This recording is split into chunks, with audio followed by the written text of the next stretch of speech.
안녕하세요. 작가 서한영규입니다.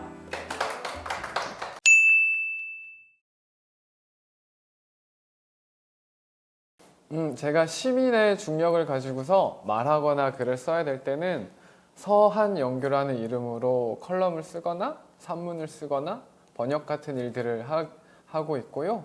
그리고 이 중력을 조금 벗어나서 시인의 부력을 가지고서 시를 쓰거나 시에 대해서 말해야 되는 자리에서는 영교라는 이름을 떼어내고 서한 이름으로 동시 작품들을 쓰고 있습니다. 제가 오늘 이 자리에 초대받게 된 큰 주제는요, 아빠는 페미니스트라는 주제인데요. 이 주제는 제가 작년 7월에 출간했던 두 번째 페미니스트라는 책 안에 들어있는 한 꼭지의 제목이기도 합니다. 그래서 오늘 말씀을 드리려고 하는 건 이 책에 나와 있는 저의 어떤 생활 이야기와 함께, 그리고 주변에서 볼 수 있는 그 동시문학 작품들을 함께 읽으면서 한번 이야기를 진행해 볼까 하는데요.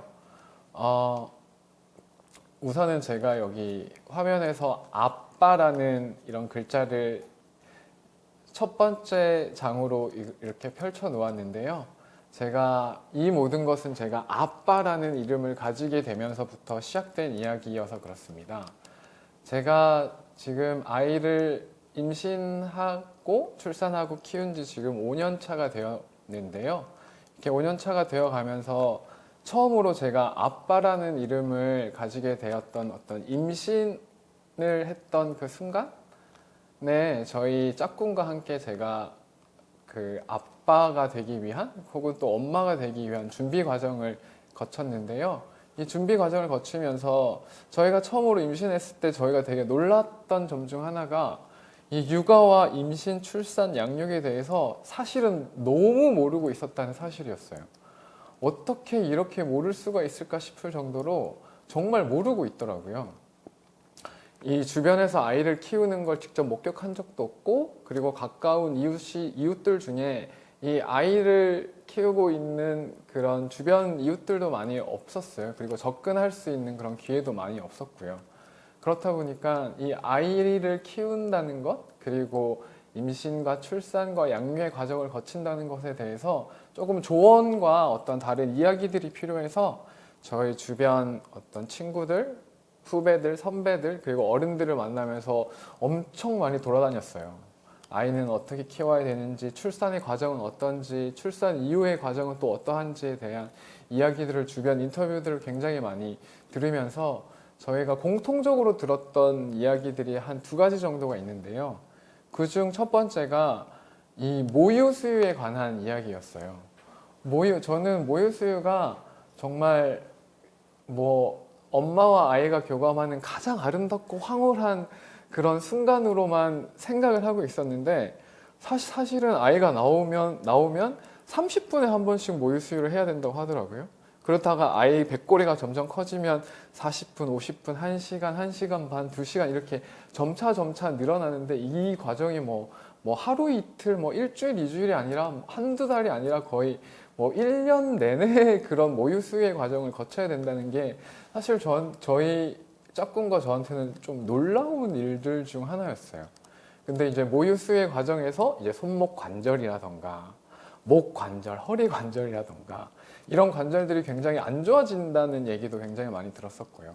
그리고 두 번째로 많이 들었던 이야기 중 하나가 출산 이후 여성의 신체의 변화에 관련된 이야기였는데요. 그 이야기는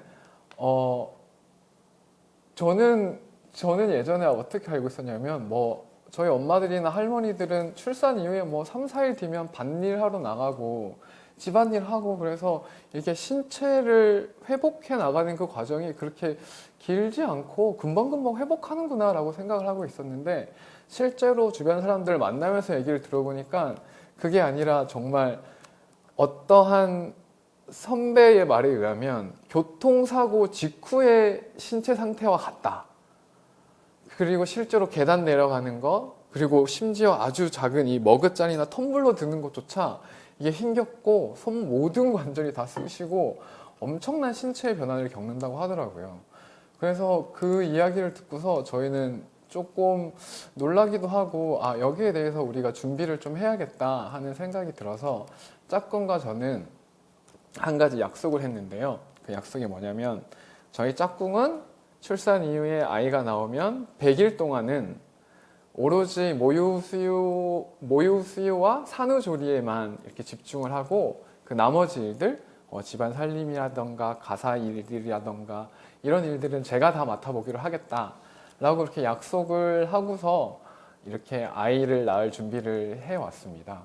그렇게 아이를 낳을 준비를 꾸준히 성실하게 잘 해오다가 이제 드디어 아이가 나왔죠. 아이가 나오기 전까지만 해도 저는 뭔가 설레고 기대되고, 이제 드디어 이 페미니스트 아빠로서 엄마들의 자리였던 집과 부엌이라는 공간에서 이 어떤 살림이라는 걸 드디어 겪어보게 되겠구나 하는 마음에 약간 들떠 있었던 것도 사실이었던 것 같아요. 그런데 그 들뜬 마음은 아이가 나오고 나서 한 일주일도 지나지 않아서 처참하게 무너졌죠. 정말 엄마라는 어마어마한 일이 눈앞에 놓여 있더라고요. 그 어마어마한 일 중에서 저한테 가장 크게 어마어마했던 일이 바로 밥인데요. 밥을 준비를 하는데 아침을 차리고 설거지를 하고 조금 있으면 점심 준비를 하고 점심 준비하고 점심을 차리고 뒷정리를 한 다음에 냉장고 문을 열어서 저녁 반찬을 뭘 할지 재료를 확인해야 되고, 재료가 없으면 장을 보러 가거나 아니면 이 재료를 바탕으로 메뉴를 떠올릴 때 이 산모의 건강에 이로운 영양소, 그리고 그 짝꿍의 입맛과 취향에 맞춘 메뉴를 또 고민해야 되고요. 그렇게 해서 저녁을 차리고 저녁 설거지를 하고 나면 또 그 다음날 아침을 제가 준비를 하고 생각을 하고 있더라고요. 이게 저는 이전에는 한 번도 그렇게 생각해 본 적 없었던 엄마의 시간 속에서 이 밥이라는 것이 정말 어마어마한 엄마의 시간 속에서 벌어지고 있는 이 루틴이라는 생각을 정말 강하게 그 100일 동안 하게 되었는데요. 물론 이후에도 저희 짝꿍의 이 산후조리가 조금 더뎌지면서 200일 가량을 제가 혼자서 빨래와 밥과 청소와 이 살림들을 도맡아서 하게 되는 그런 과정이 있었습니다. 그 과정에서 저는 이 밥이라는 것이 예전에는 제가 엄마 밥이라고 했을 때는 항상 어떤 그리움의 대상이라던가 된장찌개 뽀글뽀글 끓는 소리, 도마 위를 툭툭툭 치는 어떤 감자 써는 소리, 어떤 김치가 이 접시 위에 담겨져 있고 잡채가 있고 한 상 잘 차려진 엄마의 밥상이라는 것은 저한텐 그야말로 하나의 로망이기도 했는데요. 제가 20살 이후로는 이제 타지 생활을 하기도 하고 외국에서 생활을 좀 오래 하다 보니까 자연스럽게 저한테는 엄마 밥상이라는 것에 대한 엄청난 어떤 낭만과 그 어떤 부드러움, 포근함, 사랑, 에 넘어서 어떤 숭고함의 밥상으로서 저한테는 그게 다가와 있더라고요. 그래서 이 어떤 숭고한 엄마 밥상을 받기를 늘 그리워하고 늘 이거를 받았으면 하는 그런 생각을 하는 어떤 그리움의 대상으로서의 엄마 밥상이 있었는데, 실제로 해보았을 때는 정말 이게 숭고함이 아니라 정말 수고함이라는 생각을 정말 많이 들게 되었던 순간이 있었습니다. 이 숭고함의 밥상에서 이 수고함의 밥상으로 이렇게 전환되는 이 100일, 200일의 시간을 거치면서 나는 왜 엄마 밥상에 대해서 이렇게 한없이 어떤 아름다운 밥상, 그리움의 밥상, 숭고함의 밥상으로만 생각하고 있었을까에 대한 생각들을 하게 되었는데요. 사실 비단 이거는 저뿐만이 아니라 사실은 많은 사람들이 엄마 밥상이라는 것에 대해서 나름의 낭만과 어떤 숭고함의 가치를 다들 부여하고 있는 것 같은데요. 동시문학 작품 속에서도 이러한 엄마 밥상에 대한 엄마 밥상의 숭고함에 대한 어떤 이야기들을 어렵지 않게 찾아볼 수 있는데요. 작품을 한번 같이 읽고 이야기를 이어가 보도록 하겠습니다. 엄마도 모르는 엄마 얼굴. 엄마가 굴을 사왔네? 콩나무 굴밥을 할까? 생굴을 상에 올릴까? 반반 나눌까 고민하겠네? 아빠는 익힌 굴을 좋아하고 누나는 생굴을 좋아하고, 아빠는 콩나무 굴밥을 좋아하고 누나는 무조건 생굴을 좋아하고, 나는 엄마가 고민하는 모습을 좋아하지. 장보기 겁난다고 빈손으로 와선 김치랑 장아찌만 상에 올린 채 그 얼굴이랑은 너무 다른, 나는 싱싱한 굴도 좋고 고들고들 익힌 굴도 좋아하지만 더 좋은 건 반찬 만드는 엄마 얼굴, 밥상 그득 반찬 올리는 얼굴, 직장에서 늦는 아빠가 모르는, 학원에서 늦는 누나도 모르는, 반찬 만드는 엄마도 모르는 엄마 얼굴 이라는 작품이었습니다. 이 작품에 등장하는 이 시적 주체처럼 저도 마찬가지로 밥을 만들고 반찬을 준비하는 엄마의 모습을 늘 항상 어떤 아름다움의 모습으로 늘 기억하고 있는데요.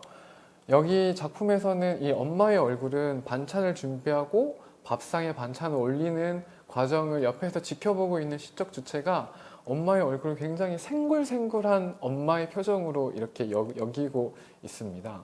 이렇게 생굴생굴한 엄마의 얼굴에서 이 반찬을 만들고 반찬을 뭘 할까 고민을 하고 이러한 과정들을 지켜보는, 즉 오늘 반찬 뭐야? 라고 물어보는 시적 주체인 거지요. 만약에 이 시적 주체가 오늘 반찬 뭐야? 라고 묻는 자리가 아니라 오늘 반찬 뭐 하지?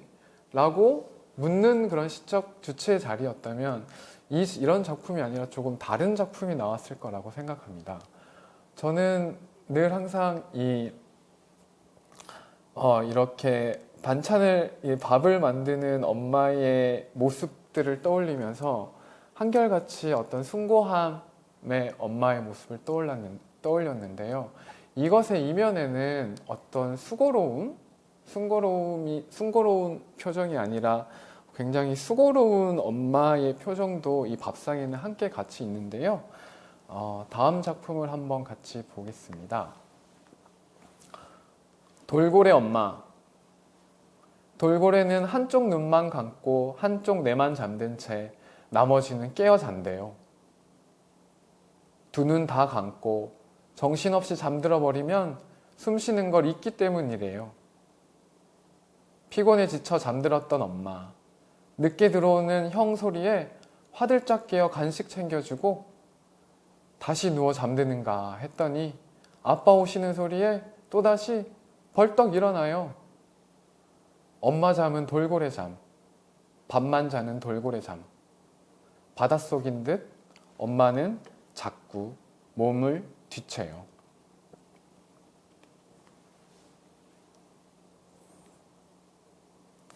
이 엄마의 시간이 이 돌고래라는 은유와 만나서 조금 더 자연스럽게 엄마의 시간이라는 것이 돌고래의 시간과 마찬가지로 라는 은유를 사용해서 이 엄마의 밥을 조금 더 상징화하게 하는 그런 작품이기도 한데요. 이제 아까 처음에 봤던 엄마 얼굴이라는 작품에서는 생굴생굴하게 밥을 준비한 엄마의 모습이 나왔다면 이 작품에서는 늘 이제 늦게 들어온 형의 밥을 챙겨주고 아빠를 챙겨주는 엄마의 그런 돌고래 엄마의 모습이 은유되어서 이렇게 나옵니다. 늘 뒤척이는 시간을 늘 떠올려 보면 저도 함께 떠오르는 이 육아의 시간이 함께 떠오르는데요. 특히 모유 수유의 시간이라는 것은 이 늘 뒤척일 수밖에 없는 시간을 하나를 되게 중요하게 나타내는 상징 중 하나인 것 같습니다. 늘 거의 1시간에 한 번씩 깨어서 젖을 먹이기도 하고, 그리고 조금 배꼽이 커지면 2시간에 한 번, 3시간에 한 번 늘 깨어서 늘 뒤척이는 그런 엄마의 시간을 가지게 되는데요. 젖을 먹이는 시간이 이때 시간도 먹이는 시간이죠. 먹이는 시간을 갖게 되는데요. 이 모유수뿐만 아니라 이후에 이제 기저귀를 떼어나가는 그런 시간 속에서도 제대로 잠을 자는 시간이란 거의 한 1, 2년 사이에서는 꿈도 꿀 수가 없고 3년, 4년이 된다고 해서도 늘 뒤척일 수밖에 없는 그 엄마의 먹이는 시간, 챙기는 시간, 돌봄의 시간은 계속해서 지속되는 것 같습니다. 이 작품에서도 그런 것들이 나타나고요. 이 작품, 아까의 첫 번째 작품의 엄마의 숭고함이 드러난 작품이었다면 이 작품은 엄마가 얼마나 수고로운지에 대한 어떤 이야기들을, 수고로운 뒤척임을 얼마나 하고 있는지에 대해서 이야기해주는 작품인 것 같은데요.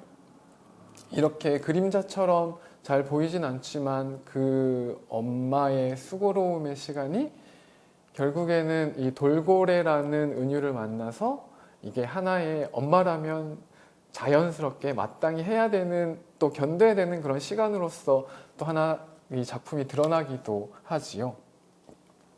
그렇게 밥을 준비하고 밥을 먹이고 하다가 이제 남은 이제 세 번째의 엄마의 시간이란 이 작품을 한번 같이 볼 텐데요. 우렁이. 새끼 우렁이한테 속을 다 파먹힌 어미 우렁이. 껍질만 개울물에 둥둥 떠내려 가는데 새끼 우렁이들 한 목소리로 우리 엄니 춤추며 가네 라는 시입니다.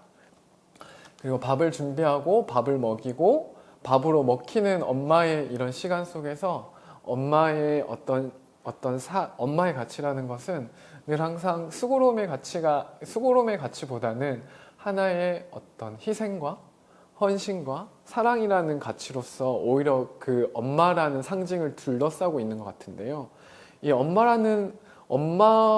밥의 상징이 엄마가 되었던 것은 이렇게 수많은 은유들이 그 상징 안에 있기 때문입니다.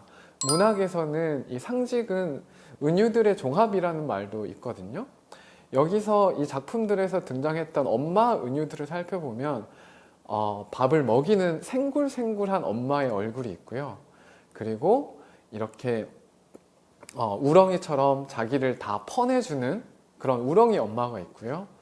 이 엄마와 밥이라는 상징 아래 깔려있는 수많은 엄마와 밥을 잇는 은유 체계들은 이런 식으로 돌고래 잠을 자는 엄마, 생굴생굴하게 밥을 만드는 엄마, 그리고 자신을 내어주고 자신을 희생하는 우렁이 엄마라는 은유들이 엄마와 밥이라는 상징을 더욱더 견고하게 만들고, 이렇게 견고하게 만들어진 상징은 웬만해선 잘 흔들리지 않고 의심받지 않는 상징으로서 엄마와 밥은 굉장히 견고한 문학적 상징을 갖게 되는, 그리고 우리 사회적 상징으로도 갖게 되죠.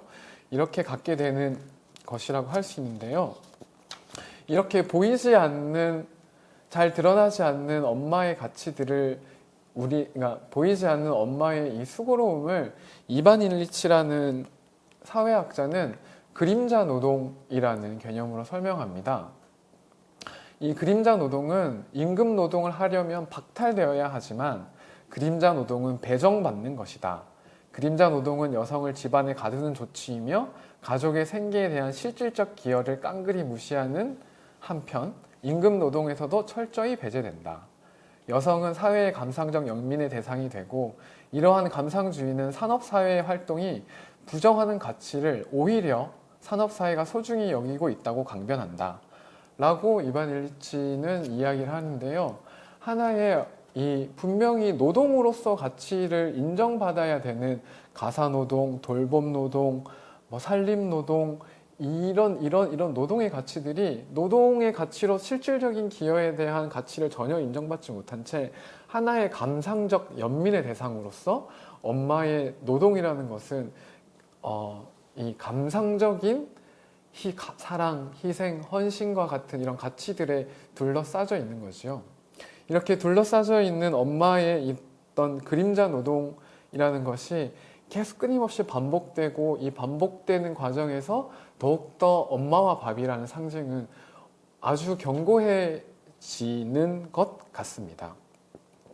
그래서 결국에는 탄생하게 되는 건 어떤 위대한 모성, 아름다운 모성, 이 모성이라는 것이 결국 어떤 우리 산업사회 내에서 어떤 가치를 가지기보다 오히려 감성적 대상으로서 가치를 가지게 되는 감상적 가치로서 가지게 되는 것이지요. 저는 특히 혼인을 하고 나서 제가 가장 많이 들었던 질문 중 하나가 갑자기 저한테 짝꿍의 밥은 잘 차려주니? 라는 질문이었어요. 그 전에 제가 동거를 6년을 했었는데요. 동거하는 기간 동안에는 그 누구도 그런 얘기를 하지 않고 있다가 혼인을 하고 아이가 생기는 그 이후부터는 갑자기 저한테 아내는 밥을 잘 차려주니라는 질문을 하더라고요. 이 질문은 곧 저는 밥을 해야 되는 대상이 아닌 남성인 저는 밥을 하고 밥을 차리고 밥을 먹이는 어떤 주체로서의 대상이 아니라 잘 차려진 밥상을 받는 사람으로서의 남성의 자리에서 이 질문을 받게 되는 거잖아요. 남성에게는 이 어떤 밥에 대한 상징이 사실은 밥에 대한 의미와 상징은 사실은 거의 없지만 여성에게는 결혼을 하고 혼인을 한 이후에는 밥을 차려줘야 되고 밥을 먹여야 되고 하는 그런 은유적 가치들 그런 상황들이 끊임없이 있는 거지요. 그래서 저희 집에서는 주로 제가 밥을 하거든요. 밥은 주로 제 당번인데 그리고 뭐 제가 밥을 하는 걸 좋아하느냐 또 꼭 그런 것만은 아닙니다.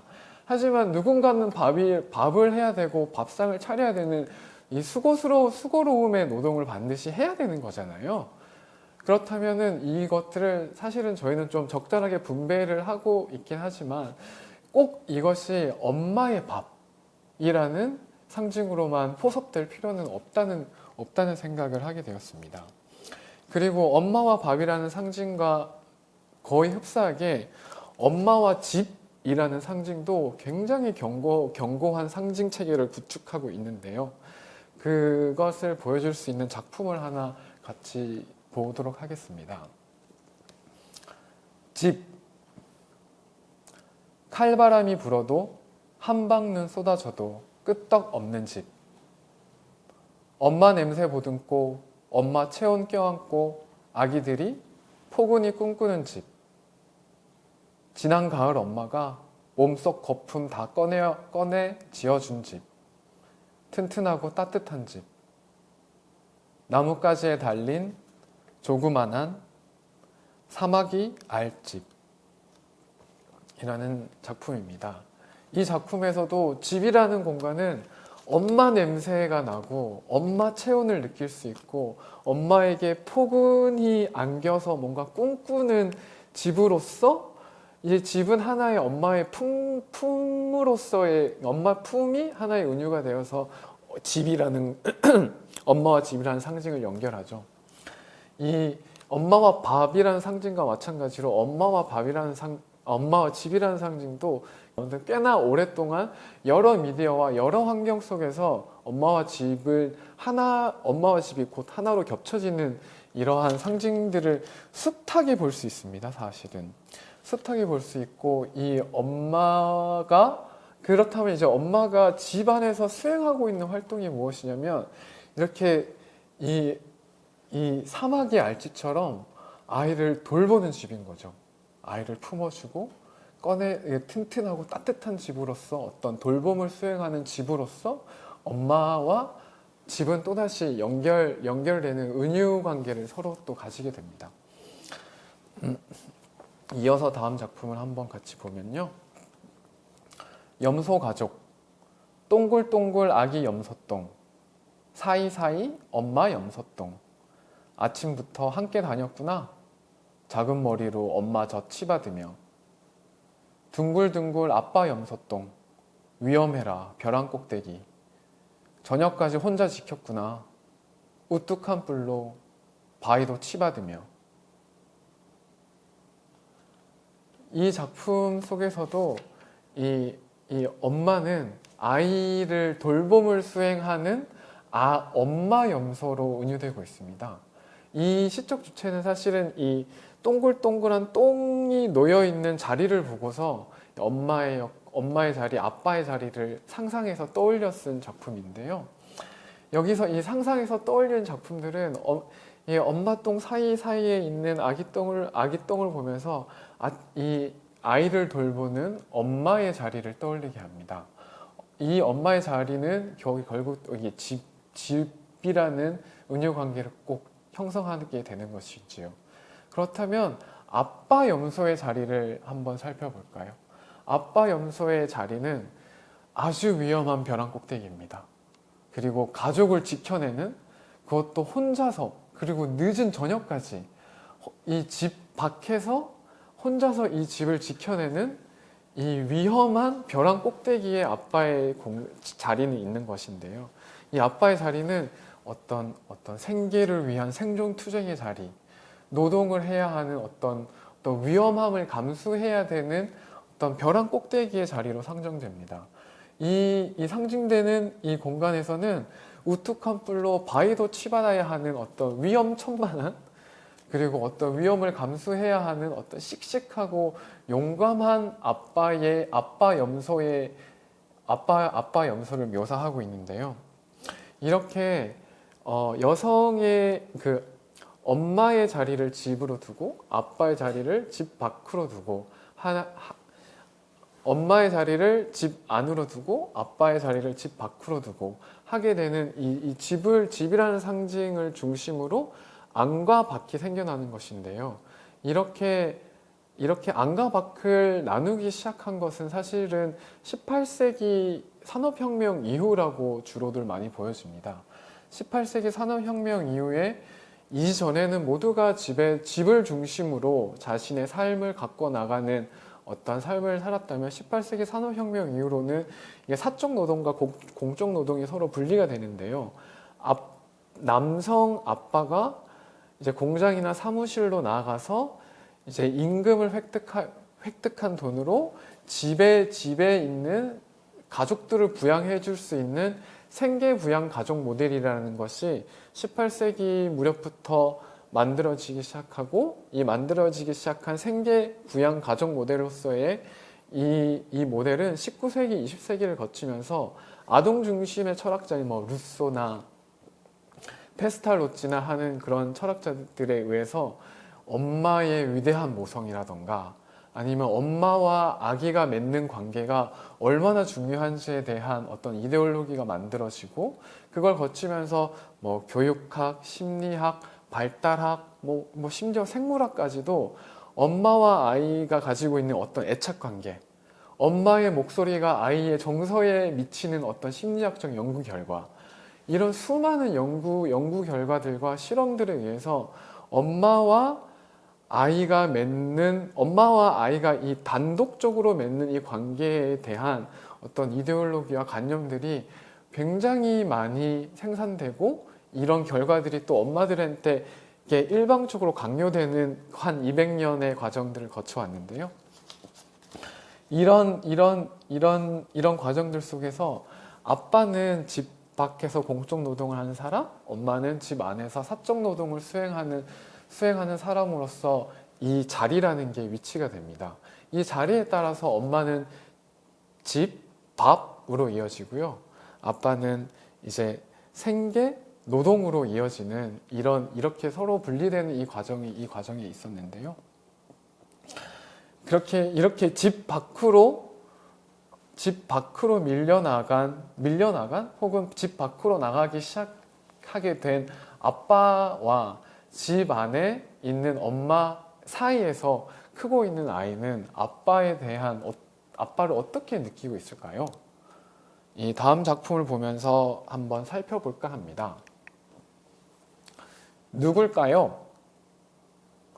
일어나자마자 버릇처럼 집을 나가는 사람, 집에 일찍 들어오는 날이 거의 없는 사람, 달력을 보고 주말만 기다리는 사람, 쉬는 날이면 세상 모르고 늦잠 자는 사람, 말이 거의 없고 잘 웃지도 않는 사람, 술 마시고 오는 날은 안 하던 말도 쏟아내는 사람, 온몸에 열이 나는데도 괜찮다고 말하는 사람, 잔소리를 들으면 무덤덤하게 알았다고만 하는 사람, 잘못한 줄 알면서도 겉으로 둘러대는 사람.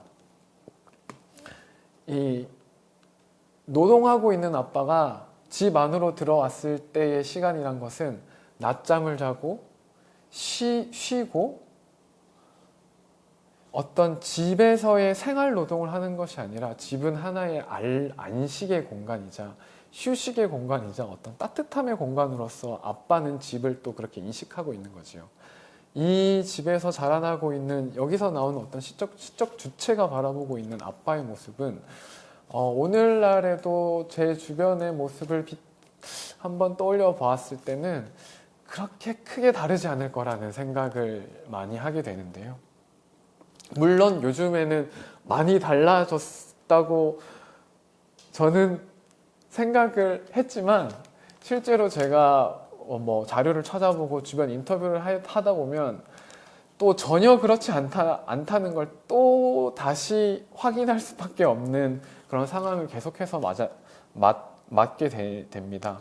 뭐 최근에 어떤 광고에서 보면 출근하는 아빠를 보고 딸이 아빠 또 놀러와 라고 하는 그런 장면이 있죠. 그러니까 그 아이에게는 아빠는 이제 집에 또 잠깐 왔다가 잠깐 또 나가버리는 그런 아빠의 모습으로 그렇게 자리를 하고 있는 것 같습니다. 오래전부터 그 남편이라는 영어 단어가 허스번드라는 말인데요.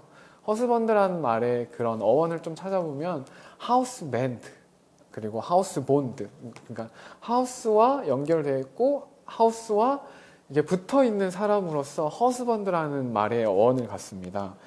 곧 이 아빠 혹은 남편이라는 것과 집이라는 건 어원적으로 뗄래야 뗄 수 없는 그런 관계를 맺고 있었다는 거지요. 하지만 오늘날에는 이 아빠라는 것이 하우스에 붙어 있는 것도 아니고 하우스와 밴드를 하고 있는 것도 아니라 정말 하우스라는 것에서 거의 그 자리가 지워져 있는, 왜냐하면 이 하우스에서 어떠한 활동도 하지 않으니까요. 쉬고 낮잠 자고 게으름 피우는 그런 아빠의 모습, 그리고 또 어떻게 보면 좀 무책임한 그런 아빠의 모습으로만 그런 이미지로만 계속해서 남아있다 보니까 이 어원이 조금 아깝다는 생각도 드는데요. 그래서 저는 저희 짝꿍한테 다른 사람한테 소개할 때 저를 집사람이라고 소개해 달라고 부탁합니다. 왜냐하면 존 버거라는 작가는 집이라는 것은 아주 오랫동안 존재론적 중심이었다라고 이야기하거든요. 이 말은 집이라는 것이 단순한 물리적 공간이 아니라 한 사람이 존재하기 위해서는 이 집이라는 공간이 존재론적으로 얼마나 중심이 되는지, 이 중심 안에서 관계를 배우고 시간과 공간을 익히고 어떤 사회적 역할을 익힌다는 면에서 집이라는 공간은 존재론적 중심이었다는 의미에서 존 버거는 그렇게 얘기하는데요. 저도 그런 의미에서 집이라는 공간, 집을 근거로 해서 삶을 꾸리는 사람, 그리고 집이 하나의 존재론적 중심으로서 삶을 살아가는 사람으로서 저는 제 스스로를 집사람이라고도 부르기도 합니다. 그래서 가끔 저희 아내가 저희 짝꿍이 주변 사람들을 만날 때 저를 소개할 때 저희 집사람이에요 라고 얘기하면 주변 반응은 이제 어잉? 뭐라고요? 집사람이요? 라는 이런 반응을 주로 보이는데요. 그런 반응을 좀 즐기고 있습니다. 그리고 저만 집사람이 아니라 저희 아내도 집사람이고 심지어 저희 아이도 집사람이라고 표현합니다. 그래서 그 다른 사람 할 때도 아이를 저희 아이라는 표현보다 저희 집 작은 집사람, 아직 작은 집사람의 표현을 하는데요. 이렇게 모두가 집을 중심으로 삶을 꾸려나가고 존재론적 근거로서 집을 우리한테 마련해 나가기 위해서 서로가 서로에게 집사람이란 이름을 불러주고 있습니다.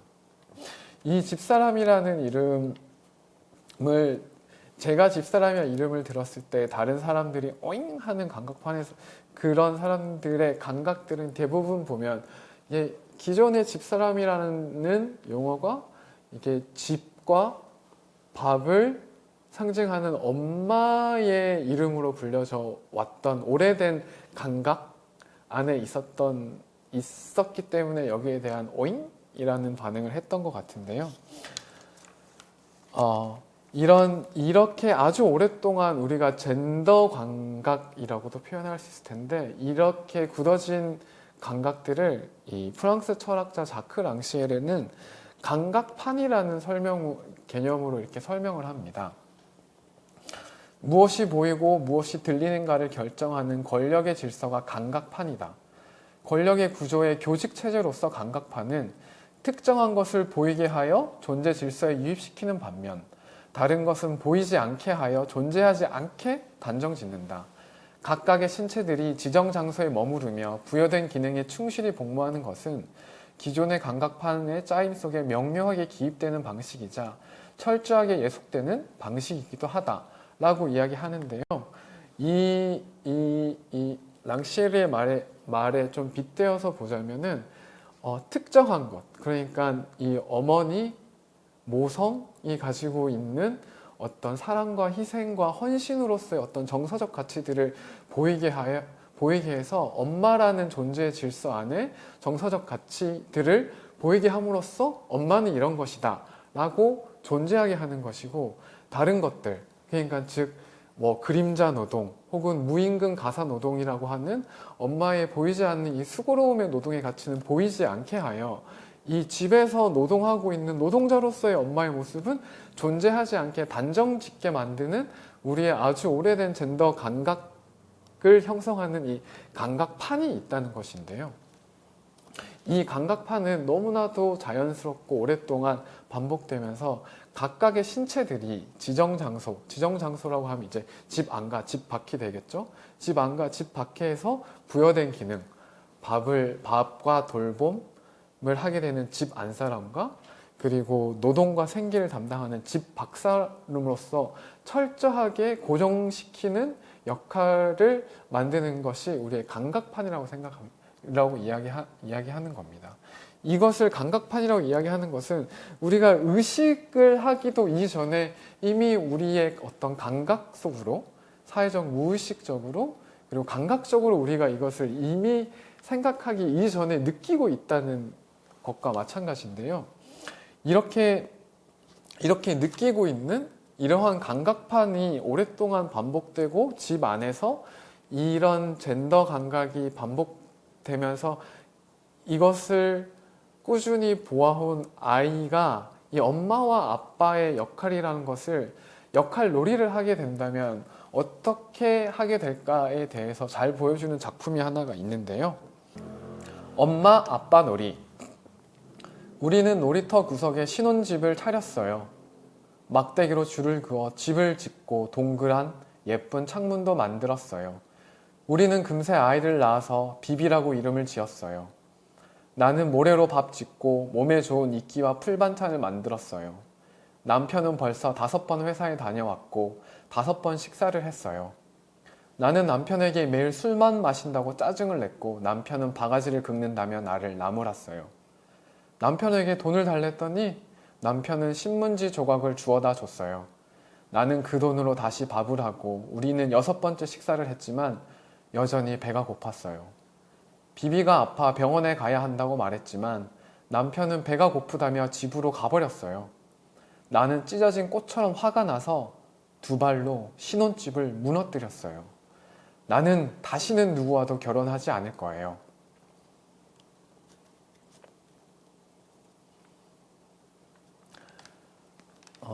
이렇게 고정화되어 있는 어떤 감각판 위에서 만들어진 이 젠더에 대한 감각들이 이 아이들에게도 그리고 다음 세대에게도 이어지는 이것을 젠더 사이클이라고 하는데요. 이 젠더 사이클에 의해서 엄마 아빠의 역할놀이를 수행하고 있는 이 아이들의 이 신혼집의 모습이라는 것의 최후의 파국은 이 시적 주체는 꽃처럼 화가 나서 2발로 신혼집을 무너뜨리는 이 파국으로 끝이 납니다. 굉장히 안타까우면서도 나름 현실적이면서도 이 다음 세대의 아이들은 우리가 기르고 있는 아이들의 이 감각이라는 것도 이런 식으로 되면 어떡할까 좀 우려가 섞이면서도 굉장히 많은 생각을 하게 만드는 작품 중 하나인데요. 이렇게 여기에서 등장하는 시적 주체는 뭐 결혼하고 금방 아이를 낳고 끊임없이 밥을 짓습니다. 1번, 2번, 3번, 4번, 5번째 그리고 6번째 밥을 짓고요. 그리고 여기서 등장하는 남편의 역할놀이를 하고 있는 아이는 끊임없이 회사를 가고 술을 마시고 늦게 들어오고 이런 식의 역할놀이, 그러니까 젠더 역할놀이를 끊임없이 반복하고 있는 거지요. 이렇게 반복되는 이런 관념들은 이 예술사회학자 이라영 선생님 같은 경우는 이런 어떠한 집단에 대해 사회가 반복적으로 관념을 재생산하면 그 집단에 속한 사람들도 그 관념에 맞춰 자신을 규정하게 되고, 여자니까 남자니까 어른이니까 한국 사람이니까 어쩐지 이런 걸 좋아해야 할 것 같고 저런 걸 한다고 티를 내면 창피할 것 같고, 이런 관념을 연기함으로써 관념이 실제가 된다라고 합니다. 이렇게 끊임없이 의심되지 않은 채로 반복되는 이런 관념들이 반복되면 반복될수록 이 관념들은 이제 실제가 된다는 거죠. 이것을 연기함으로써요. 이 관념이란 것은 실제로 이거 연기하지 않을 수도 있고 실행하지 않을 수도 있지만, 이 반복된 관념은 실행과 연기를 끊임없이 강요하기도 하고, 그리고 무의식적으로 우리가 이것을 하나의 아주 부드러운 자연스러움으로 자연스러운 과정으로서 여기게 된다고 여기게 되는 관념인데요. 여기에 이어서 이 반복된 관념이 하나의 자연스러움의 과정으로 치마만다 은고치 아다치라는 페미니스트이자 소설가는 이렇게 얘기합니다. 우리가 어떤 일을 거듭 반복하면서 결국 그 일이 정상이 됩니다. 우리가 어떤 일을 거듭 목격하면 결국 그 일이 정상이 됩니다. 결국 우리는 무의식적으로라도 반장은 남자여야 한다고 생각하게 됩니다. 만일 남자들만 계속해서 회사의 사장이 되는 것을 목격하면 차츰 우리는 남자만 사장이 되는 것이 자연스럽다고 여기게 됩니다. 이렇게 자연스러움, 밥상을 준비하는 생굴생굴한 엄마의 얼굴, 그리고 돌고래 잠을 자며 뒤척이면서까지 아들의 밥을 챙겨 먹이는 돌고래 엄마, 자신의 몸을 내어주면서까지 희생과 헌신을 하는 우렁이 엄마, 그리고 아이와 함께 끊임없이 돌봄을 수행하는 염소 엄마라는 이렇게 이 은유들이 반복된, 끊임없이 의심받지 않은 채 관념들이 반복되고 이런 것이 연기됨으로써 실제가 되고, 이 실제가 하나의 자연스러운 과정, 의심받지 않는 자연스러움에까지 이어지게 되는 건데요. 이렇게 수많은 은유 체계들이 교직이 되어서 이 엄마와 밥, 엄마와 집이라는 상징이 하나의 자연스러운, 의심받지 않는 그런 견고한 상징으로 구축되게 되는 하나의 과정을 잘 보여준다고 저는 생각하고 있습니다.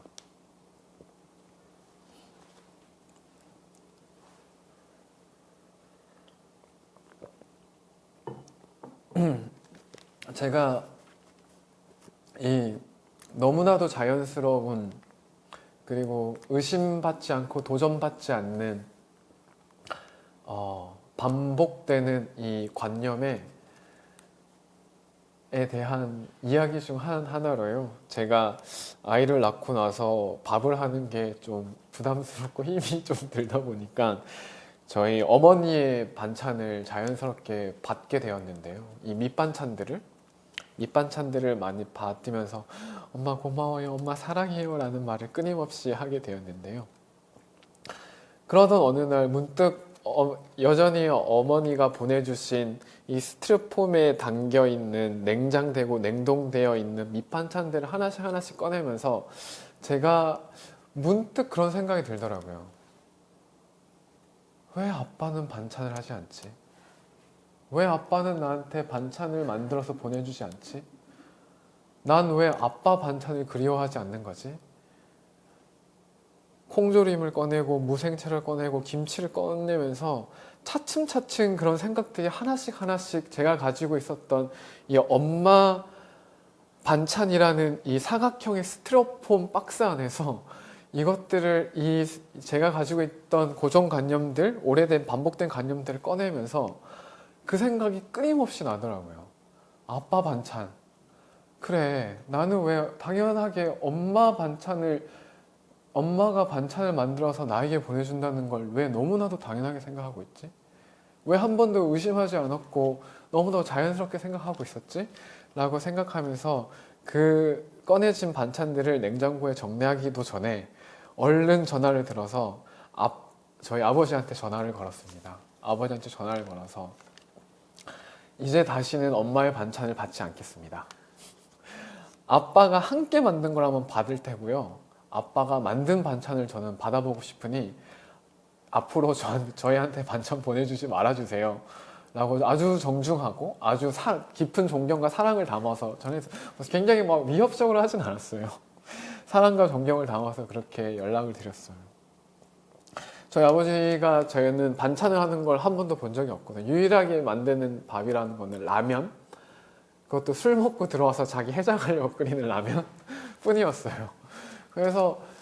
그래서 이제 저희가 저희 아버지한테 그런 걸 요청을 했죠. 근데 저는 이렇게 자연스럽게, 그러니까 오래 반복된 이 자연스러움을 저는 이것을 좀 이 밖을 벗어나게 해줄 수 있는 아주 강력한 도구로서 저는 페미니즘을 생각합니다. 이 바깥을 보게 하고 이 젠더 감각의 바깥, 젠더 감각의 이후를 보게 하는 이 길과 채널을 열어주는 것이 저는 페미니즘이라는 생각을 많이 하고 있는 편인데요. 제가 저희 아버지한테 이 페미니즘적 다이너마이트를 하나 심어드린 거죠. 아빠도 반찬을 하시라. 밥을 하시라. 엄마 밥만 이렇게 앉아서 밥을 오늘 반찬 뭐야? 라고 묻는 사람이 아니라 오늘 반찬 뭐하지? 라고 묻는 사람의 자리로 들어가 보시라고 저는 이 다이너마이트를 하나 넘겨드린 거죠. 그 이후로 오랫동안 제가 한 1년을 넘게 반찬 없이 어머니와 아빠의 반찬 없이 이렇게 지내다가 어느 날 문득 카톡으로 사진이 한 장 왔습니다. 민소매 나시를 입고 아주 알록달록한 꽃무늬 앞치마를 입고 칼로 무를 썰고 있는 아버지의 사진이었는데요. 그 카톡 밑에는 아빠가 한 무생채가 곧 도착할 거야 라는 그런 문자가 한 통이 왔습니다. 아주 맛있더라고요. 아주 맛있더라고요는 좀 포장된 말이고요. 처음 한 것 치고는 제법 괜찮았습니다.